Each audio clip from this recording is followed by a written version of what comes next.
tengan Visual Studio activo. Entonces nos vamos a venir hacia la parte de la aplicación.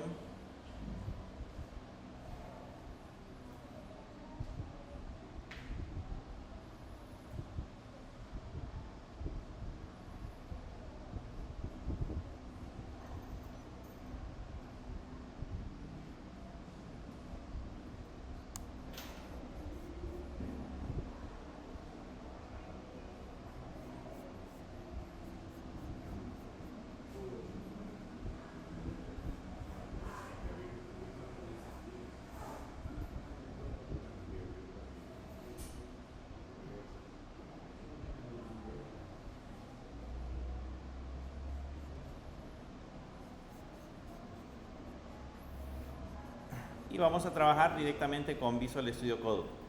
¿Todo lo tienen instalado? Usamos el ciclo pasado.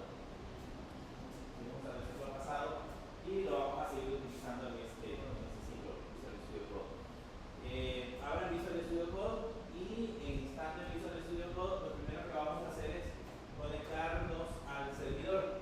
Vean, ahorita nosotros podríamos optar por trabajar con los códigos dentro de la máquina virtual utilizando el editor de texto Nano. Usando Nano podríamos empezar a trabajar con toda la definición del código y no tendríamos ningún inconveniente, porque justamente Nano es un editor de texto básico que tiene en este caso la línea de comandos. El problema es para nosotros, que no tiene las suficientes herramientas, no es tan amigable, y lo queremos ver de esa manera, no es tan amigable como en este caso Visual Studio Code. Entonces, lo que vamos a hacer ahora es que nos vamos a conectar desde Visual Studio Code al servidor y vamos a hacer como que estemos digitando o estemos editando los archivos directamente en la parte del servidor. Podríamos optar por crearnos, así como hicimos el curso pasado, crearnos una carpeta y en esa carpeta abrirla como proyecto en Visual Studio Code y empezar a digitar el código. Pero tendríamos que posteriormente, para probarlos, tendríamos que estarlos subiendo al servidor, tendríamos que estar subiendo parte por parte. Sin embargo, ahora lo que nosotros vamos a hacer es que lo vamos a mejor directamente en el servidor para que no tengamos inconvenientes de estar subiendo archivo por archivo. Entonces, para poder hacer ese proceso, si ya tienen Visual Studio Code abierto, se vienen a esta parte donde están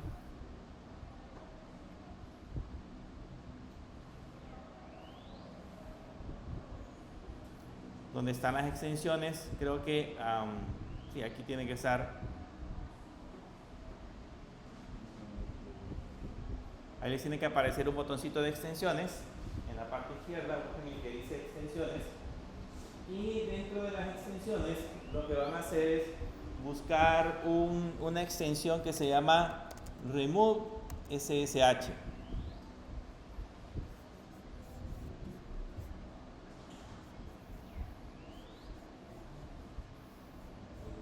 Ahí en la parte izquierda hay un botoncito que dice extensiones. De hecho tiene ese dibujito que logran ver acá. Denle clic a ese botoncito y escriben Remove SSH. Esta extensión normalmente es la primera que aparece en la parte de la aplicación. Le damos clic a la primera. Es una extensión de Microsoft. Así que ustedes van a ver acá que dice Microsoft.com. Solamente buscan el botón instalar y le hacen clic al botón instalar. Y en mi caso ya está instalada. En el caso de ustedes tiene que aparecerle el botoncito que diga instalar. E instalan esa extensión.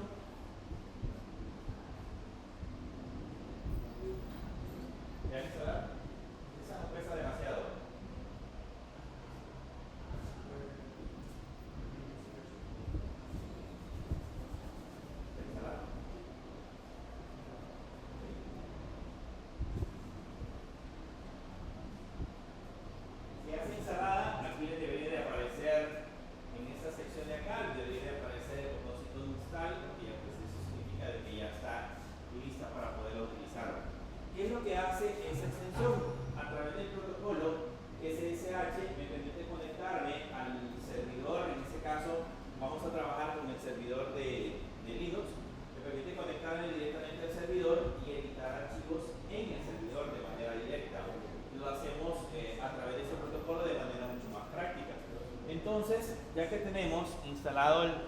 Remote SSH, el siguiente paso que vamos a hacer es que vamos a buscar aquí en la esquina, si se dan cuenta,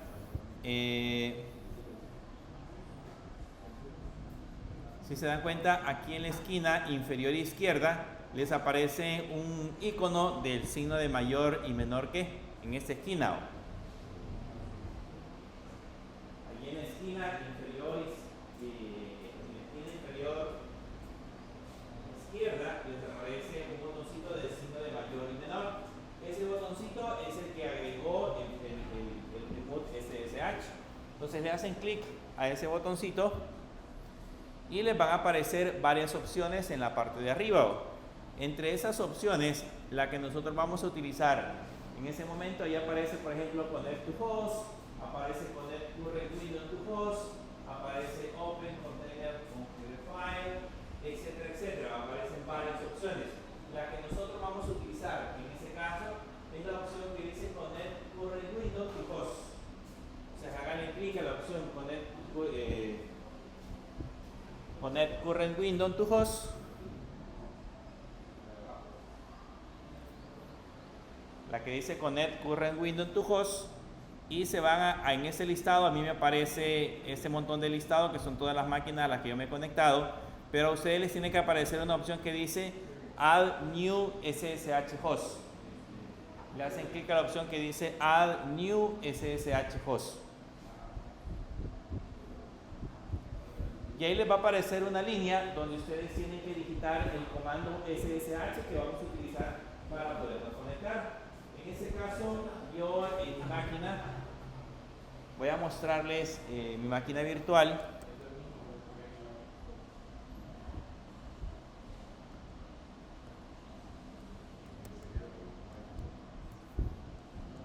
En mi máquina virtual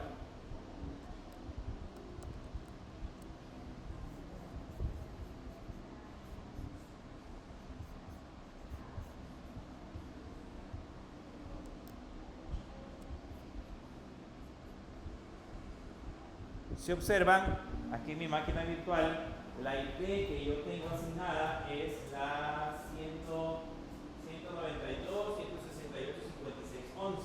Ustedes tienen que revisar cuál es la IP que tiene su máquina virtual. Váyanse a la máquina virtual y escriben el comando IP espacio add y ahí les va a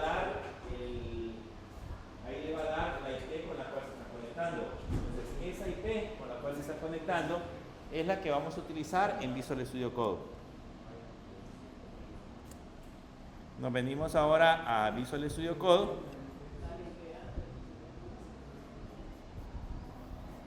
Y en esta parte, bueno, a mí se desapareció la ventanita. Ahí le vamos a escribir SSH católica @192.168.56.11, que es la mía, la máquina virtual o la IP de la máquina virtual que yo estoy usando. Usted le va a poner la IP de su máquina virtual. Escribe SSH católica @192.168.56 y el número de IP que tenga su máquina virtual. Es su máquina virtual, no la mía.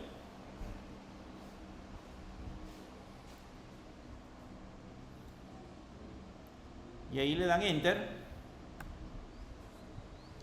Después de haber escrito el comando, le dan Enter y les va a preguntar a qué archivo de configuración quieren agregar esos comandos que acaban de generar. Como eso agrega las características de conexión para que la próxima vez que nos vayamos a intentar conectar por SSH al servidor, ya no sea necesario volver a digitar todo esto, seguir todos esos pasos.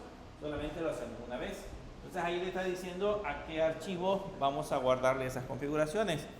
Le vamos a seleccionar el primero, que dice que es generalmente el archivo del usuario. Le damos Enter y nos va a aparecer ahora en la esquina inferior derecha una parte que dice host agregado. Aquí les dice que el host ha sido agregado y ahí, bueno, ya se quitó, pero ya aparece la opción que dice Connect.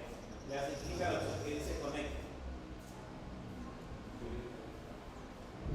Le hacen clic a la opción que dice Connect. Si se quitó, por alguna razón hay que volver a hacer el proceso de ponerle Windows to Host, y aquí ya va a aparecer en el listado en la primera opción. Entonces ahí ya les va a pedir la contraseña. Escriben la contraseña maestra.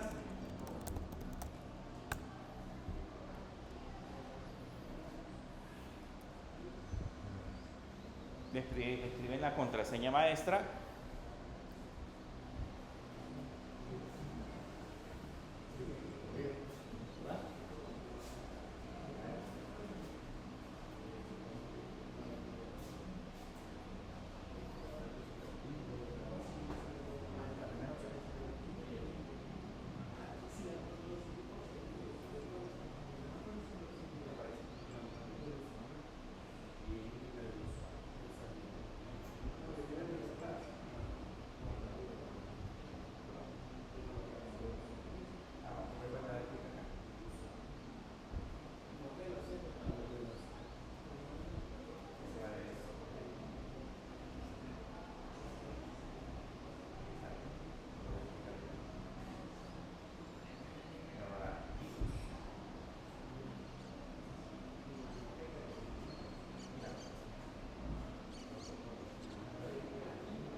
Bien, si conectó de manera correcta, aquí les tiene que aparecer en la esquina, ¿vean? En esta esquina de acá, tiene que aparecer SSH 192 356 y el IP de ustedes.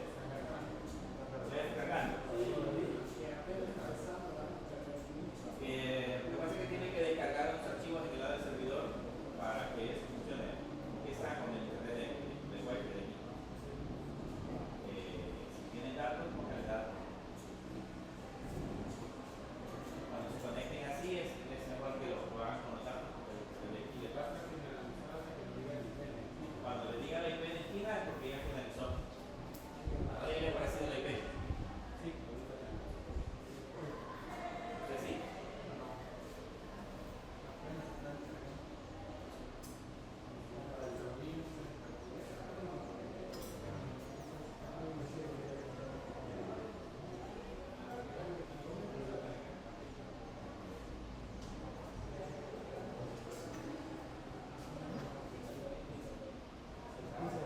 Nada, todavía.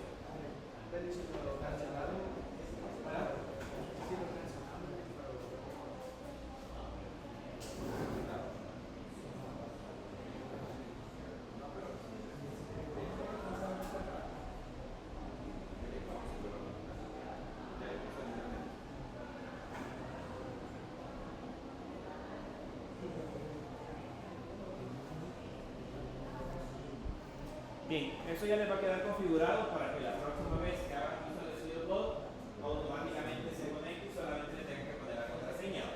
Pero necesita instalar unos paquetes en la parte de Linux, por eso que probablemente les está dando ese pequeño detalle. Si quieren saber si realmente está funcionando, si quieren ver si realmente está funcionando, váyanse a la máquina virtual. Y en la máquina virtual escriban el comando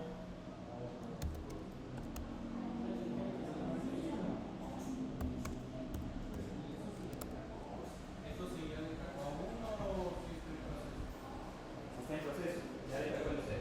Ahí no lo haga. Si no les ha descargado, pongan ese comando solamente para ver si está descargando. No se alcanza a ver. Tienen que poner el comando do -sh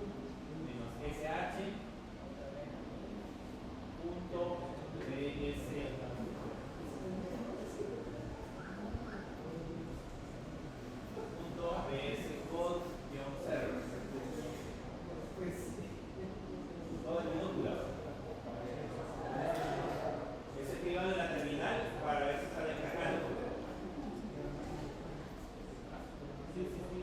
Váyanse a la terminal y vean si está descargando con ese comando.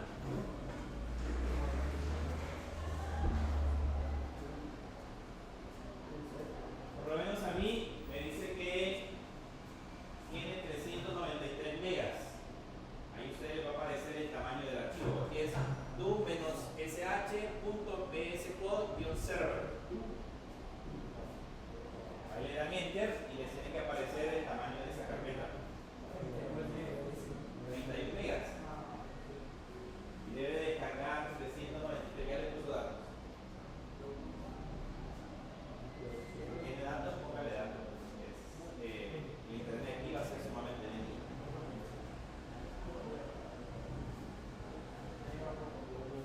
¿Sí?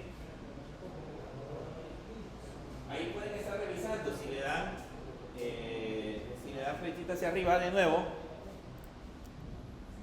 van a notar que ahí les va a aparecer de nuevo el tamaño. Ya le debería de tener 31 megas que tenía el suyo, sino que debería tener más.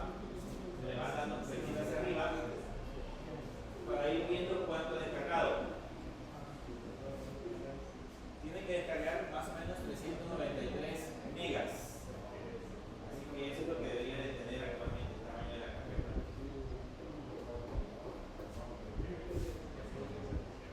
¿Cuánto le descargó ya?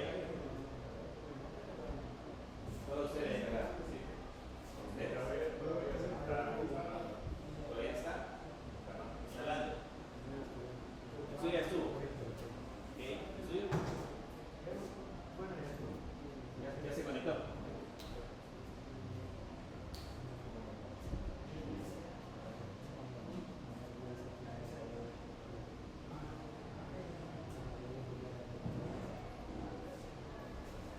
ese caso, esa extensión es que crea en el lado del servidor, crea esta carpeta y en esa carpeta guarda unos archivos de configuración que son los que utiliza principalmente para hacer la parte de la conexión.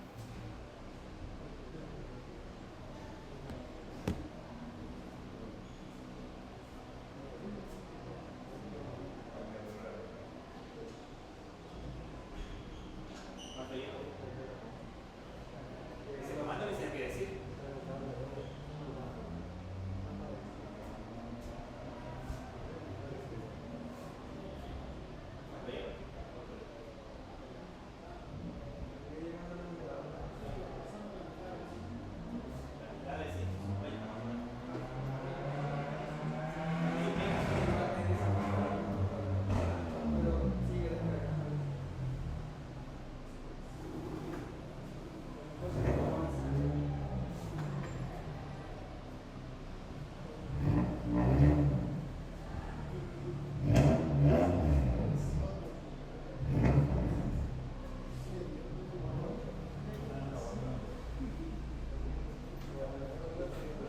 Ese proceso que acabamos de hacer es el que ustedes incluso podrían realizar cuando tengan servidores en la nube. Si ustedes quieren estar editando los archivos directamente en un servidor en la nube, pueden utilizar esa extensión para conectarse directamente a esos servidores. Solo que deben de considerar algo: editar los archivos directamente en el servidor puede tener algunos inconvenientes, principalmente porque no tenemos una copia de respaldo. Si nosotros tuviéramos la aplicación en nuestra computadora y después la estuviéramos subiendo al servidor, sería diferente, porque en ese caso tendríamos copia en nuestra máquina y copia en el servidor. Si al servidor le llegara a suceder algo, nosotros podríamos recuperar la copia de la aplicación desde nuestra máquina. Pero así como lo tenemos, si le llega a pasar algo al servidor, ahí se pierde la copia. Entonces, eso lo deben de considerar. Pero ahorita, por cuestiones de practicidad, para trabajar directamente con la parte del servidor y no estar utilizando nada ni estar subiendo archivos, lo vamos a hacer con esa extensión. No, porque la recomendación es siempre, más adelante lo van a ver, es utilizar Git o GitHub para poder manipular diferentes copias de las versiones de la aplicación que están funcionando. No tener todo solamente en el servidor, porque puede suceder cualquier desastre. Bien.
estuvo? Sí, ya falta nada más. La licencia estuvo. Sí.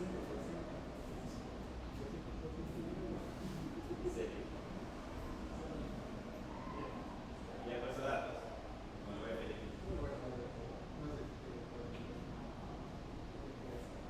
Sí, ya terminó.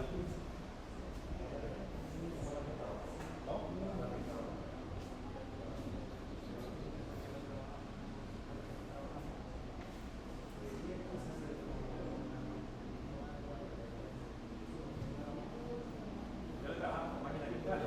En la vida real, así es lo que hace. En la vida real, usted va a instalar, usted lo que hace es, bueno, a no ser que compre hosting. Si compra un hosting, usted va a tener que subir el archivo a la hosting. Si no, si compra VPS, el VPS lo que le va a dar acceso a SSH, el proveedor. Y el proveedor le va a dar el acceso a SSH sin el servidor limpio, sin nada. Entonces tiene que instalar todo desde cero, configurar todo desde cero. Entonces, que esté todo instalado no es tan bueno. Uno tiene que aprender cómo funciona para instalarlo y configurarlo. Yo se lo podía haber instalado en Windows, por ejemplo, que utilizaba Windows para poder instalar, pero en los servidores en la nube no se usa Windows. O sea, se usa en este caso Linux. Esa es la mejor manera de estar actualizado, es utilizar Linux. Digamos que usamos la manera más real posible para poderse conectar. Y la otra cosa es que estamos trabajando bajo Linux y no hay mejor manera de utilizar PHP que con Linux.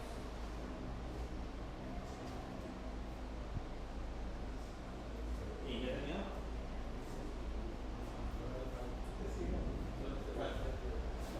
¿Qué más falta? ¿Ya terminó? Solo 6 nos falta. Bien, cuando ya les haya finalizado,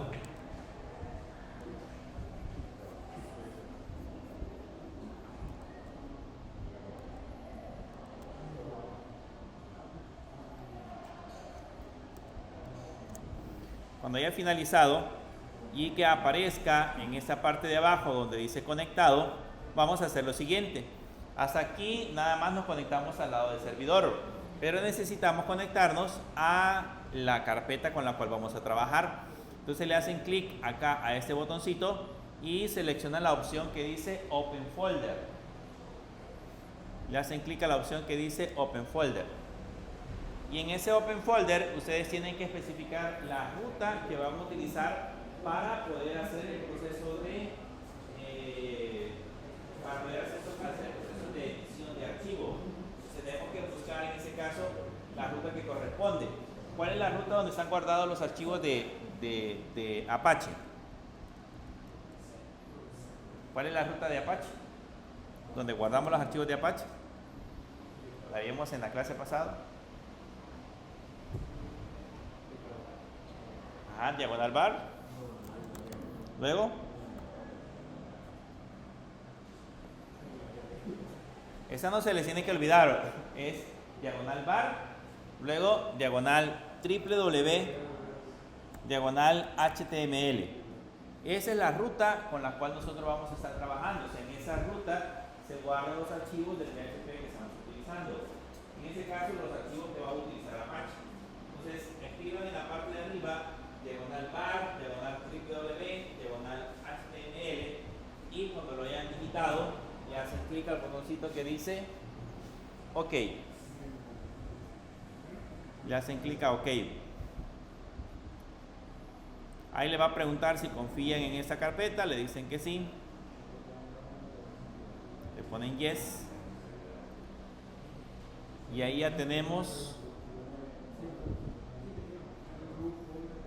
abierto el servidor.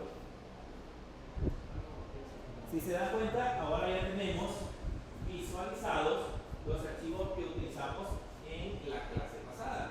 O sea, los archivos que creamos en la clase pasada ya los estamos viendo ahora directamente en la parte del servidor. Entonces ya podemos empezar a trabajar con la parte de diseño de la aplicación.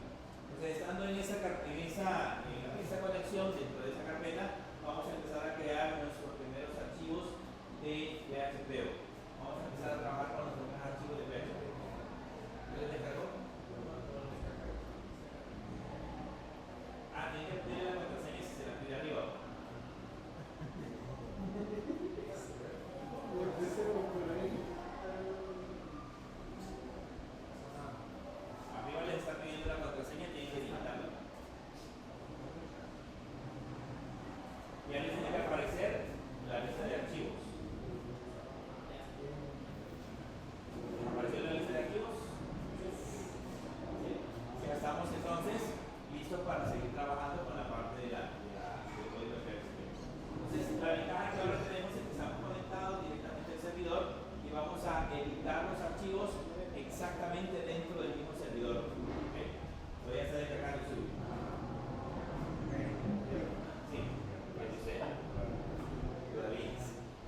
ahorita para que funcione.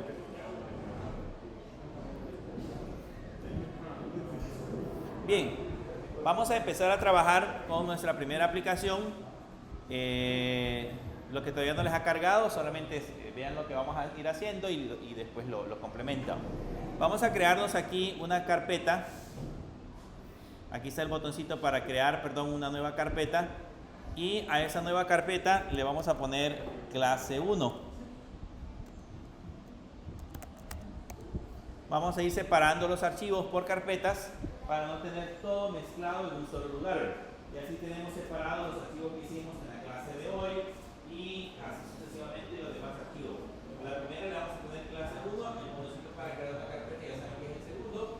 Entonces creamos la carpeta clase 1 y dentro de la carpeta clase 1 nos vamos a crear nuestro primer archivo. Le vamos a poner al primer archivo, ahí adentro le hacen clic a clase 1 y se crea un archivo que se llame ejemplo.php.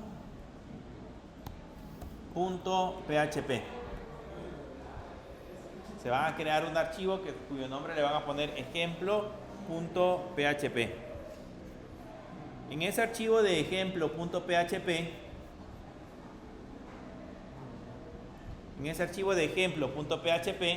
vamos a poner código HTML5. ¿Se acuerdan de que aquí tenemos que digitar toda la estructura de HTML? Entonces tenemos que poner el HTML, el help, el title y todos los demás componentes que forman parte del contenido de un sitio web. Entonces nosotros ahora lo que vamos a hacer es que en lugar de escribirlo, vamos a pedir a Visual Studio Code que nos digite ese código. Entonces le ponen HTML y seleccionan la opción que dice HTML 2.5 y le dan Enter. Y él se lo va a digitar automáticamente. Entonces acá, en lugar de ponerle Document, le vamos a poner como título características del lenguaje.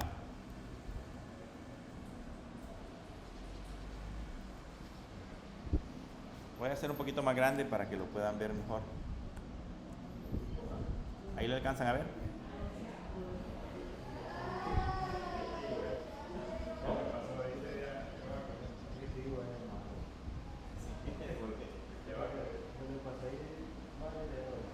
Pues sí, ya va a funcionar.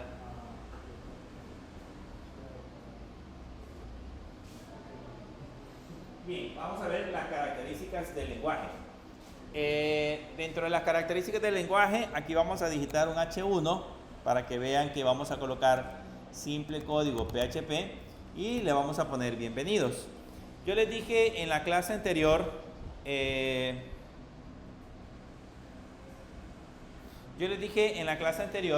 que para poder escribir código PHP necesitamos colocar unos caracteres especiales.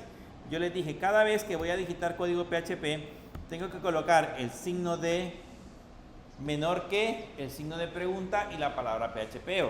Y luego, para cerrar, para decirle que ahí termina el código PHP, colocamos solo el signo de pregunta y el signo de mayor que. Eso es indispensable. Cada vez que voy a escribir código PHP, empiezo con estas abreviaturas y adentro de ese código, dentro de ese espacio, voy a digitar el código PHP que corresponda. Por ejemplo, ahorita vamos a colocar un eco, por decirles algo. Le vamos a poner un eco y le vamos a poner entre comillas.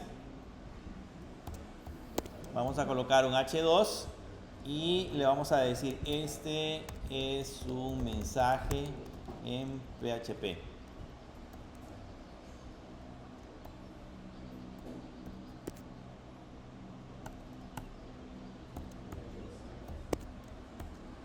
Y ahí le ponemos el H2. Entonces, en ese espacio ya tenemos escrito código PHP. Ese código PHP, ahí nos dice que este es un mensaje en PHP, por lo tanto, en ese espacio de acá vamos a colocar nuestro código. Puede ser cualquier cosa, todo lo que aprendamos a partir de ahorita lo vamos a estar colocando en ese bloque de etiquetas. Lo que está afuera es HTML, lo que está en la parte interna ya es código PHP, que es el que indica, en este caso a Apache, que debe de interpretar y ejecutar el código que se debe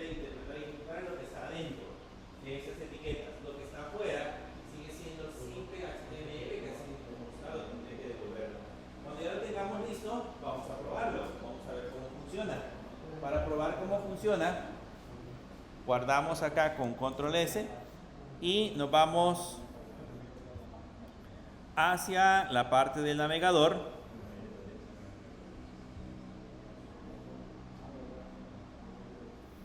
Y en la parte del navegador vamos a colocar la URL. Entonces la URL sería 192.168.56.11 y le ponemos clase 1.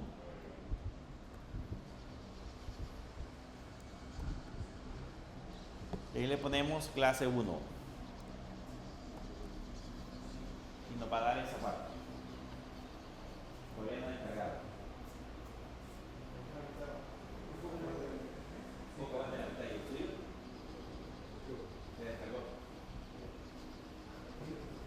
Bien, ahí le pusimos clase 1 y si se dan cuenta ya me está mostrando el archivo ejemplo1.php. Entonces para ver el archivo ejemplo1.php solamente le hacemos clic al archivo. Le hacemos clic al archivo y ya nos aparece el texto. Y ahí ya dice bienvenidos, ese es un mensaje en PHP. Si se dan cuenta, el mensaje en PHP está colocado en la parte inferior y no aparece la palabra eco por ninguna parte, sino que es código compilado y ejecutado directamente desde la parte de PHP. Entonces lo que ustedes deben de recordar es que cada vez que quieran escribir código PHP deben de utilizar esas etiquetas.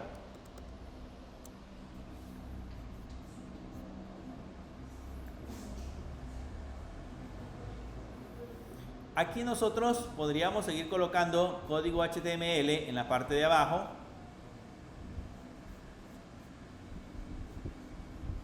Si ustedes se recuerdan, aquí puedo colocar, por ejemplo, un párrafo. Y en ese párrafo, ¿se acuerdan cómo hacíamos para colocar texto de plantilla? Le ponemos la palabra Lorem y ya les aparece el texto de Lorem, Ipsum, Dolor, etcétera, etcétera, etcétera. Entonces, ese es el texto que colocamos como ejemplo. Y estamos colocándolo justo abajo de las etiquetas de PHP. Aquí colocamos el texto y aquí abajo podemos colocar otra vez código PHP. Podemos colocar código PHP y ahí ponemos un eco y entre comillas le ponemos un H1, por ejemplo.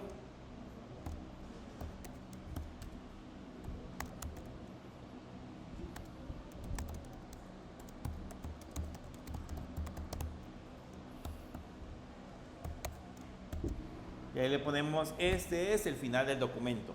Entonces ahí estamos trabajando siempre con un documento HTML y en la parte inferior nos está mostrando, en este caso, la parte de la información. Entonces ahora lo guardamos y nos vamos a la parte del navegador y actualizamos. Van a notar que aparece el párrafo que está en la parte superior donde dice Lorem y aparece, este es el final del documento, que también está escrito en código PHP.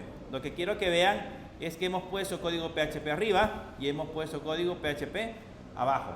Entonces básicamente el código está mezclado, PHP está mezclado dentro de la aplicación y eso nos permite en alguna medida crear cualquier tipo de aplicación que se nos ocurra. Yo les decía, esa es una crítica en el lado del PHP porque mezclamos HTML y PHP, pero ya vamos a ver más adelante, cuando ya estemos trabajando con aplicaciones más robustas, que ahí se van a dar cuenta ustedes que se puede trabajar con PHP y ocultarlo y digamos dejar la lógica del negocio por aparte y solamente trabajar en la parte de la aplicación. Entonces, ya que tenemos creado el código PHP,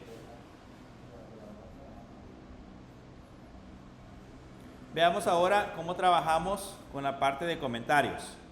Para escribir comentarios en PHP utilizamos primero la diagonal. Y aquí le ponemos, este es un comentario. Ustedes saben que los comentarios es código que que el compilador ignora. Cuando nosotros vayamos a ejecutar la aplicación, el compilador omite esta información que nosotros hemos colocado en esta parte y que solamente es útil para el lado del programador. El programador es el único que se encarga o compilador los ignora. La idea nada más es documentar, en ese caso, la parte de la aplicación. Supongo que a ustedes les apareció de color verdecito. ¿Sí? ¿Les aparece de color verdecito? Significa de que pues, está escrito exactamente como un comentario. También puedo digitar comentarios sobre la parte de las líneas de código. Por ejemplo, aquí puedo colocar diagonal, diagonal, después del punto y coma, y decirle: esta es una instrucción para imprimir. En el caso mío se pasó a la siguiente línea, pero eso debe de estar en una sola línea, que debe de estar de esa manera, vean. Se pasa a la siguiente línea porque pues ya no cabe en la parte del sumo, pero eso deben de escribirlo en la misma línea. En la misma línea deben de colocar este mensaje. Aquí, ¿cómo saber que es en la misma línea? Se observan acá, aquí empieza la 16 y esta línea de acá está vacía, significa que es parte de la misma línea que tenemos en la parte superior. A mí se pasa porque he puesto una opción que en lugar de que siga corriendo hacia el lado derecho, automáticamente se pase a la siguiente línea para poder observarlo. Pero deben de considerar eso. Si alguna vez yo coloco varias líneas o aparecen varias líneas, vean si esa corresponde a la misma, viendo en esa parte de acá. Ese le va a dar como pauta esa parte de la aplicación. También podemos colocar comentarios en varias líneas. Le voy a dar Enter, y para colocar comentarios en varias líneas hacemos uso de los caracteres diagonal asterisco, asterisco diagonal, y ahí colocamos: este es un ejemplo de comentario. Ahí sí le di Enter en varias líneas. Este es un ejemplo de comentario en varias líneas. Se observan, aquí sí yo le di Enter porque en varias líneas ya aparece en la 19. Y en la anterior, por ejemplo, de la 16, esa queda en blanco. Significa de que esta es una sola línea, estas son dos líneas por separado. Pero en ese caso, de esa manera, podemos colocar comentarios en varias líneas. Ir colocando, agregando comentarios en varias líneas de manera automática, cuando nosotros estamos trabajando con la parte del diseño de las aplicaciones y escribiendo el código. De esa manera podemos ir documentando todas nuestras aplicaciones haciendo uso de esos caracteres. Y también, además de esos caracteres, podemos utilizar el numeral, y ese le ponemos: este es un comentario al estilo Linux.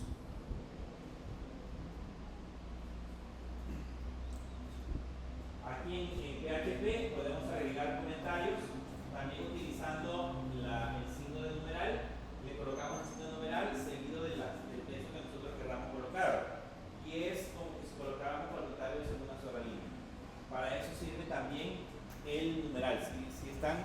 Si les gusta, por ejemplo, cómo se hacen los comentarios al estilo de Linux, pueden usar el numeral en lugar de utilizar la diagonal, diagonal. ¿Preguntas? Este es lo más básico, lo básico de la parte de Linux, ¿okay? Estamos trabajando con los elementos básicos. Por el momento hemos visto bloques de código PHP, cómo se trabaja con los bloques de código PHP. Aquí tenemos los bloques de código que hemos agregado, y hemos visto cómo agregar, en este caso, comentarios. Pero veamos otras características propias del lenguaje. Vengámonos otra vez a clase 1. Y en clase 1 creemos un nuevo archivo que le vamos a llamar variables.php. Vamos a crear el archivo que se llama variables.php.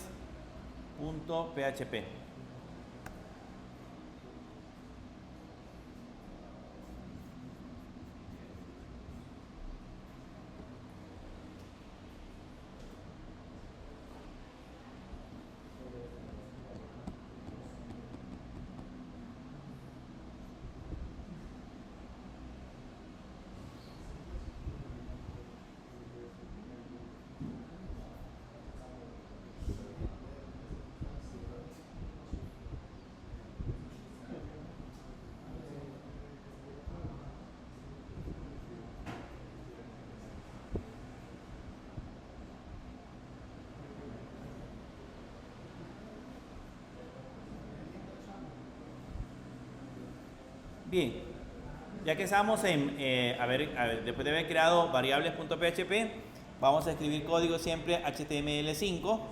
Se escriban HTML y seleccionan el HTML5.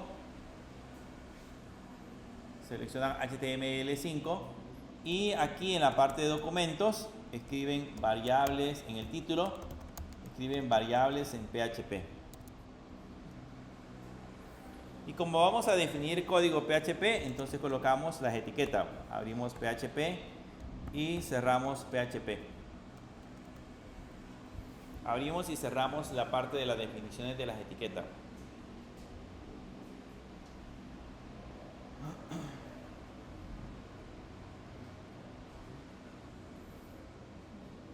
Bien, voy a colocar con comentarios esto que ustedes digítenlo porque les va a servir para que puedan estudiar más adelante.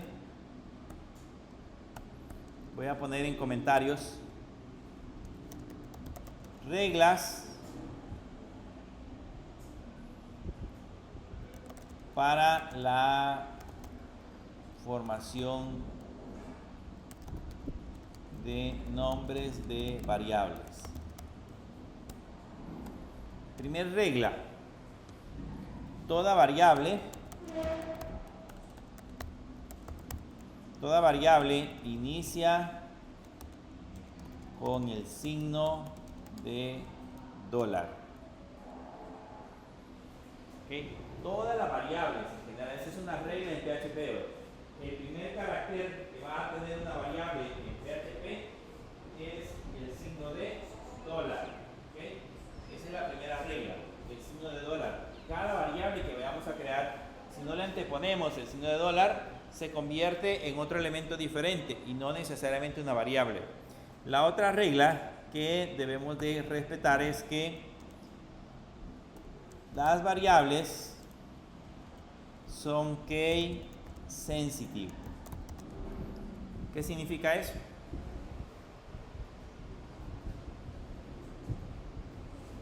¿Se recuerdan qué significa case sensitive?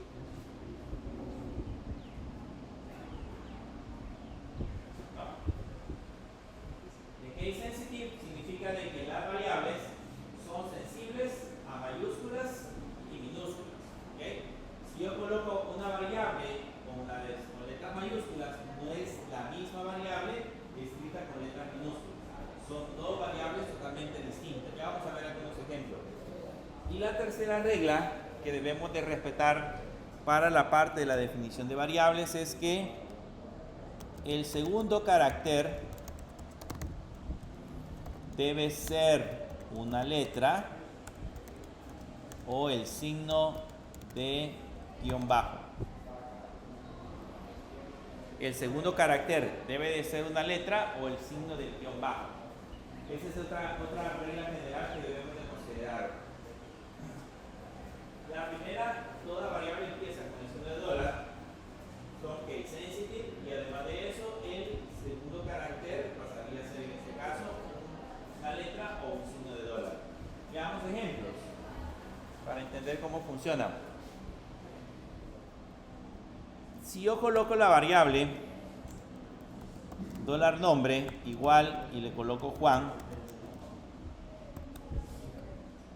y luego agregamos un eco en la parte inferior y le pongo $nombre y el punto acá en PHP se utiliza para concatenar. Le voy a concatenar un BR. ¿Saben qué es concatenar? Significa mirror. En este caso mirror. Entonces lo que estamos haciendo es uniendo el contenido de la variable con las palabras, con la cadena de caracteres BR. Estamos uniendo esos dos textos. Entonces acá, si se dan cuenta, la variable nombre está escrita con la N minúscula. Y aquí estoy mandando a imprimir la variable nombre con la N mayúscula. Entonces veamos si eso funciona.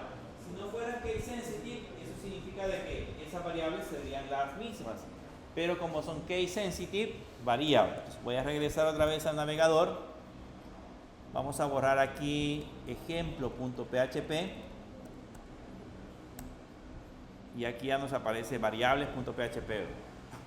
En el navegador borramos, solamente vamos a dejar la IP, diagonal clase 1, diagonal, y ya nos aparece variables.php. Y vean, desde ya nos aparece un error. Dice, la variable $nombre no está definida. Y el error es en la línea 17, que es esta línea de acá. Para que esto funcione, yo tendría que definir la variable nombre como Pedro, por ejemplo.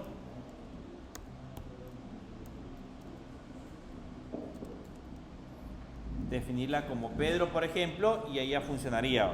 Y aquí yo puedo mandar a imprimir nombre con minúscula y nombre con mayúscula.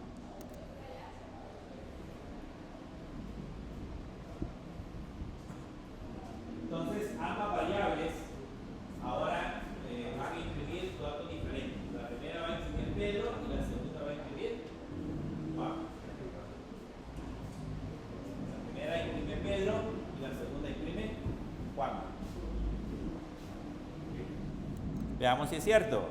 Lo ejecutamos y si se dan cuenta, ahí aparece primero Pedro y después aparece Juan. Acuérdense de irlo viendo en el navegador. ¿Okay? La idea es que los resultados de lo que hagamos en el código los podamos ir viendo en el navegador. Si no, no tiene sentido. ¿Okay? Bien, esa es la primera regla.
Bien, ya tenemos en ese caso las definiciones de variables.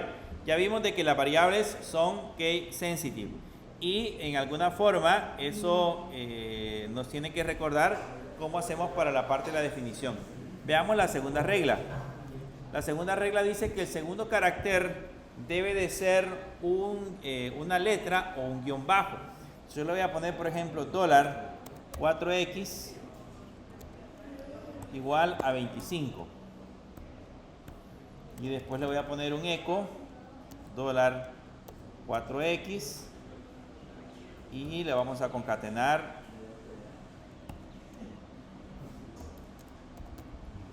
un BR.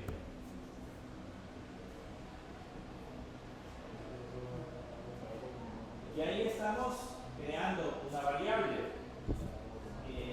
¿Sigue la segunda regla? La tercera regla, perdón. La tercera regla dice que el segundo carácter debe de ser una letra o un guión bajo. ¿Qué carácter estamos colocando acá? Un número. Entonces, esa regla ya no respeta, ya no estamos respetando las definiciones que habíamos mencionado. De hecho, si lo guardo, vean que ya aparece marcado de color rojo. Eso significa de que el segundo carácter que tenemos acá, yo tendría que colocarle un guión bajo, pongámosle un guión bajo, y lo mismo abajo, un guión bajo, y lo guardamos. Y vean, ya aparece la letra correctamente. Ahí yo le he puesto un guión bajo, pero podríamos ponerle A4X, por ejemplo, o W4X. La idea es que el segundo carácter sea, en ese caso, una letra o un guión bajo. Y ahí el resto de caracteres pueden ser combinaciones de números y letras. ¿Okay? No símbolos especiales, sino combinaciones de números y letras. No podemos utilizar espacios en los nombres de las variables. No puedo colocar hola mundo, por ejemplo, como nombre de variable, colocando el espacio. ¿Okay? Tenemos que definirlas de diferente manera.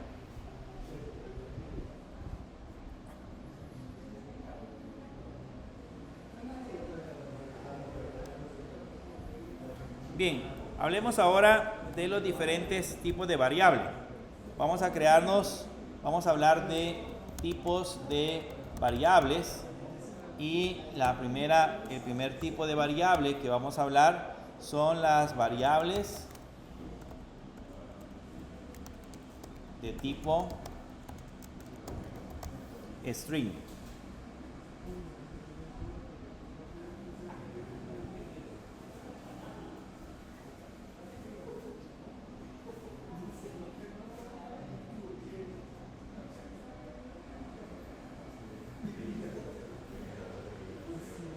Vean, en PHP podemos hacer algunas cosas muy curiosas. Por ejemplo, esta variable $4x igual a 25, ¿qué tipo de variable es? ¿Qué tipo de variable es? Esta es texto. Es numérica, está almacenando un valor numérico. Significa de que durante todo el desarrollo de la aplicación, esa variable debería de ser siempre numérico. Pero yo se lo puedo cambiar. Lo que podemos hacer en ese caso es que en la parte de abajo le colocamos el $-4x igual, y le puedo colocar dato, por ejemplo.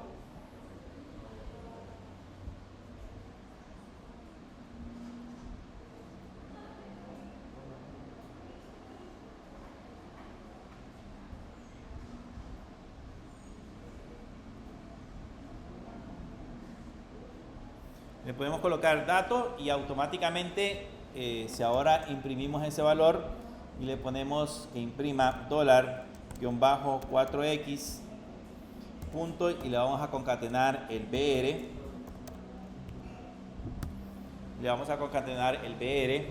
si ahora nos venimos al navegador, van a notar que en el navegador va a imprimir en ese caso el valor que acabamos de generar. Si yo le imprimo, aquí arriba tiene 25 y abajo tiene dato. Significa que la variable de forma dinámica cambió de tipo. Arriba era una variable de tipo numérica, y ahora la volvemos a convertir a una variable de tipo string. No tuvimos que redefinir la variable como tal, sino que con el hecho de asignarle un valor, ese automáticamente le cambia el tipo de dato. Esa es una de las cosas que hace a PHP muy flexible, que las variables pueden cambiar en el momento de ejecución, pueden cambiar de tipo, pero en alguna medida hace que tengamos malas prácticas de programación, porque se supone que cuando nosotros creamos elementos, esos elementos tenemos que obligatoriamente definirles un tipo y manejarlo con ese tipo durante todo el proceso de desarrollo, pero sin embargo aquí lo estamos cambiando de manera dinámica. Bien, hablemos ahora de las variables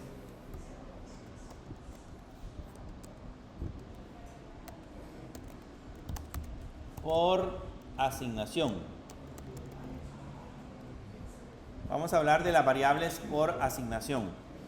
Si creamos las variables por asignación, voy a crear una variable que se llame $x, que originalmente va a tener el valor de 100, y voy a crear una variable que se va a llamar $y, que va a tener en ese caso el valor de $x. Y luego acá le decimos que imprima en ese caso $X, y le concatenamos el BR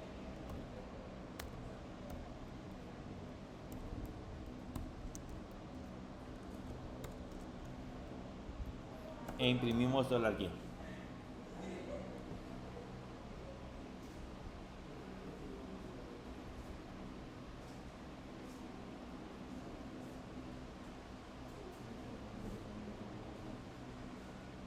¿Qué valor imprime en X?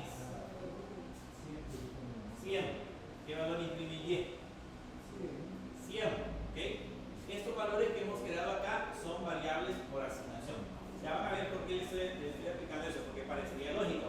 Una variable de arriba tiene 100, abajo le ponemos 100. Pero, ¿qué pasa, por ejemplo? Si a la variable X yo le asigno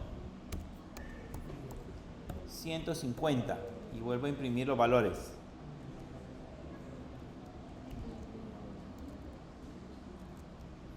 Así o. ¿Qué pasa si le asigno el valor de 150 e imprimo de nuevo los valores? ¿Cuánto imprimiría ahora en X?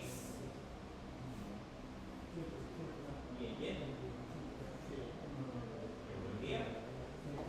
Imprimiría 100. Porque aquí le cambiamos el valor. Se lo cambiamos a X. ¿Okay? Pero aquí, en ese proceso, el valor que tenía X lo duplicó y se lo asignó a Y. Por lo tanto, a nivel de memoria, digamos que X tiene el valor de 100 y Y tiene un valor de 100 en una ubicación diferente en la memoria. Por lo tanto, acá, cuando nosotros le cambiamos a X, cambiamos ese espacio de memoria y lo sustituimos por 150. ¿Okay? Pero el valor de Y, que es el que tenía como 100, sigue teniendo el mismo valor. Esas generalmente se le conocen como variables por asignación. Pero existen otras variables que quiero que veamos que se llaman variables por referencia. Voy a venirme hacia acá y vamos a crearnos ahora las variables por referencia. Bueno, si queremos ver los resultados, vean aquí, imprime 100, 100, 150 y 100, como lo habíamos dicho. Bien, veamos ahora cómo funcionan las variables por referencia. Para crear variables por referencia, voy a crearme la variable A y le voy a poner en ese caso 200. Y voy a crearme la variable B y a la variable B le voy a poner el ampersand $A. Y ahora imprimimos los valores, solo que imprimimos la variable A e imprimimos la variable B. Imprimimos la variable A e imprimimos la variable B.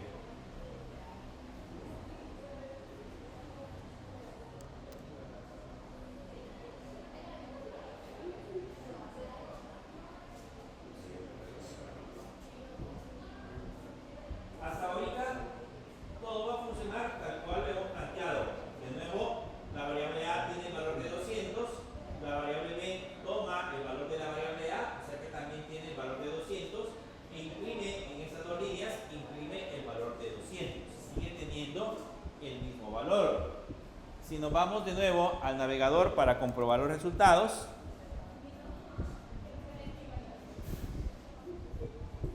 vean en el navegador, si lo doy que actualizar, aquí imprime 200 y acá imprime 200. Pero ¿qué pasa si en esta parte de abajo le cambiamos a $A y ahora a $A le ponemos 300 e imprimimos de nuevo las variables? Nos quedaría así, ¿verdad?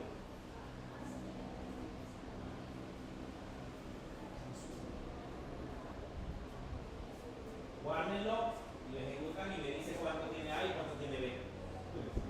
300. Entonces, ¿qué es lo que sucede con esta asignación? En este caso, cuando nosotros le agregamos el ampersand antes de la asignación de la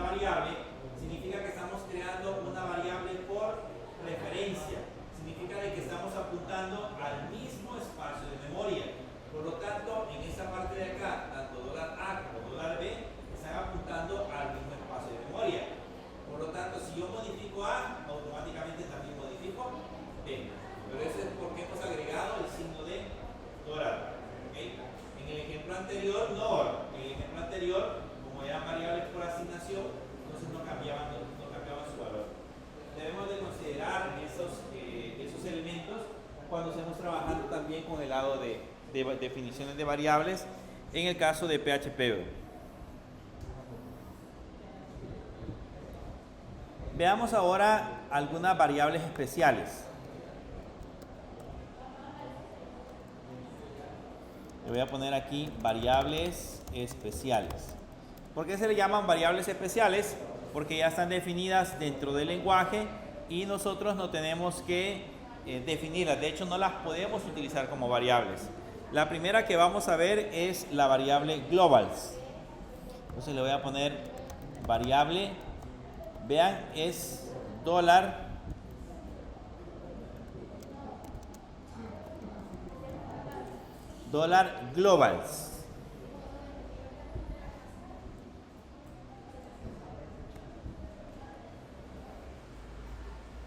La primera que vamos a ver es la variable $globals. La variable $globals lo que hace es que internamente dentro de ella están almacenadas o están guardadas todas las variables que nosotros ya definimos. Por ejemplo, la variable A, la variable B, la variable C y todas las variables, la variable nombre que definimos arriba, están encerradas dentro de la variable globals. Yo puedo tener acceso a todas esas variables a través de la variable globals si yo lo quiero. Lo vamos a utilizar más adelante cuando estemos trabajando con funciones, pero básicamente para poner un ejemplo de cómo trabaja, yo le puedo poner aquí echo, por ejemplo, $globals, y entre corchetes y entre comillas colocar en ese caso nombre, y le vamos a concatenar el BR.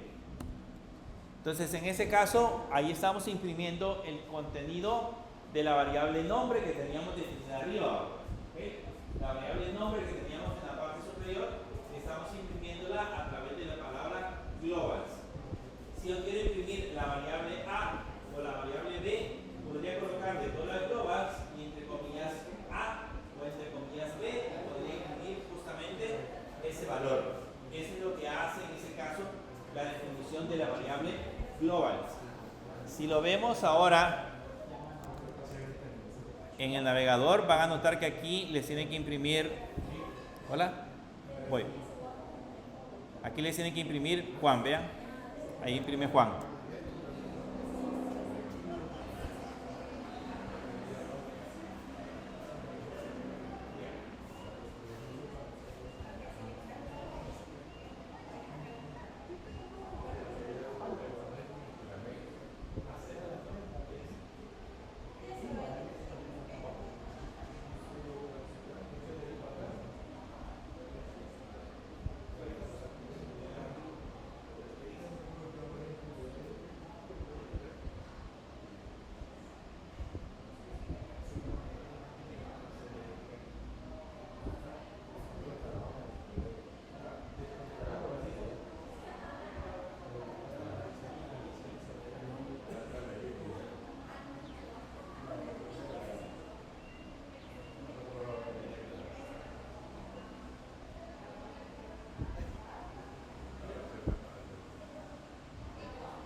Cargó.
No, mañana seguimos con el mismo horario.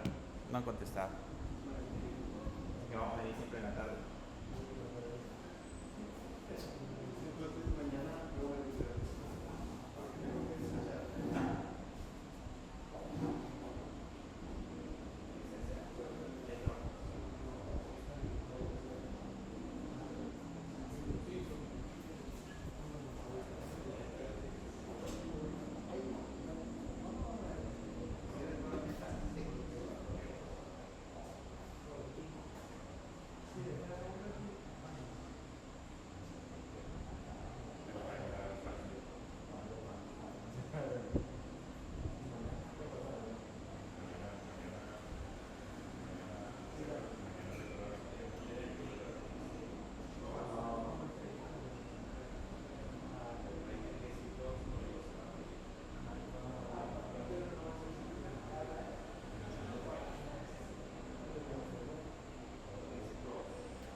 Bien, les decía que esa parte de la variable globals, lo que almacena son nombres de variables globales, que serían las definiciones de todas las variables que hemos utilizado. Ya más adelante les voy a dar un ejemplo de cómo se utiliza esta función, pero por el momento la idea nada más es que veamos esa parte. Vamos a quedarnos hasta ahí y lo vamos a ver, vamos a continuar viendo la próxima semana, perdón, el día de mañana. Acuérdense que el día de mañana vamos a tener clases siempre